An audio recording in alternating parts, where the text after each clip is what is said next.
found over and over again that when I want to do what's right for the kids and I want to fight for the children, I run headlong into the unions every time, fighting for things that I believe are not good for the students. So that's how I got here. There are several things that keep me motivated. Number one is those students I face each day. I love them.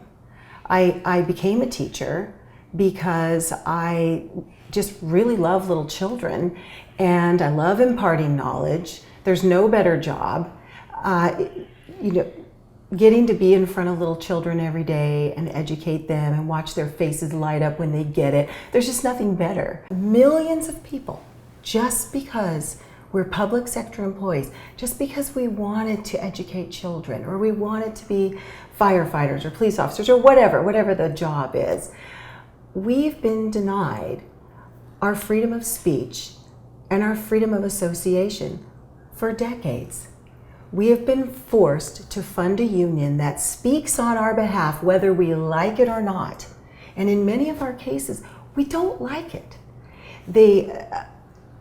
My core values are polar opposite from the core values of the union that says it speaks for me. How can they speak for me when they don't know my values? They don't know my heart. They don't know what I want for my students, my children, my country. Yet they're allowed to speak for me. And I am automatically associated with them and forced to pay them for that. So should we win, should the justices rule in our favor, millions of Americans will be freed to have their constitutional rights restored. I think it will be a wonderful day in America, and I think we'll see a lot of positive change, particularly in education. We want education reform. We can't figure out why the kids aren't doing better, no matter how much money we pump into the system. I think a ruling in our favor would bring about a whole lot of positives for the children in our educational system. Should they decide in my favor or not decide in my favor, I think my future looks pretty much the same. I plan to continue fighting this battle because every American citizen deserves freedom. We're born to be free. That's why we're here. Or we come here for freedom. So I will keep fighting this battle either way, ensuring that people know their rights. If they don't have the rights, fight so that they can have the rights in the future. Freedom doesn't come for free. And I always tell my students, we can't be the land of the free unless we're brave. So I just plan to continue on this same journey. It'll change a little bit. I won't be in a lawsuit.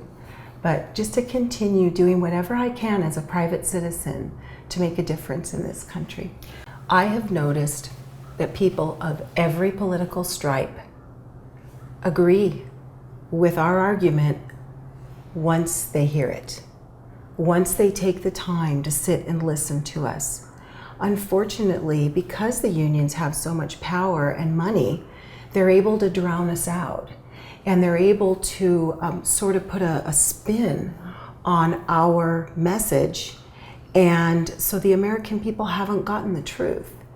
I believe very strongly that if we can get the truth out to the American people about what's going on, about how people are under this tyrannical regime of forced unionism, of not being given a voice. And just for an example, I'm forced to pay fees, but because I refuse to pay the overt political portion of the dues, I don't get a vote in collective bargaining. So I pay for 100% of collective bargaining, but I have no voice in collective bargaining. How tyrannical is that? And so I think if the American people could just hear our argument, most would agree with us. Most people are good people who care deeply about others and care about this country. So I think that's the key, is just getting our message out there.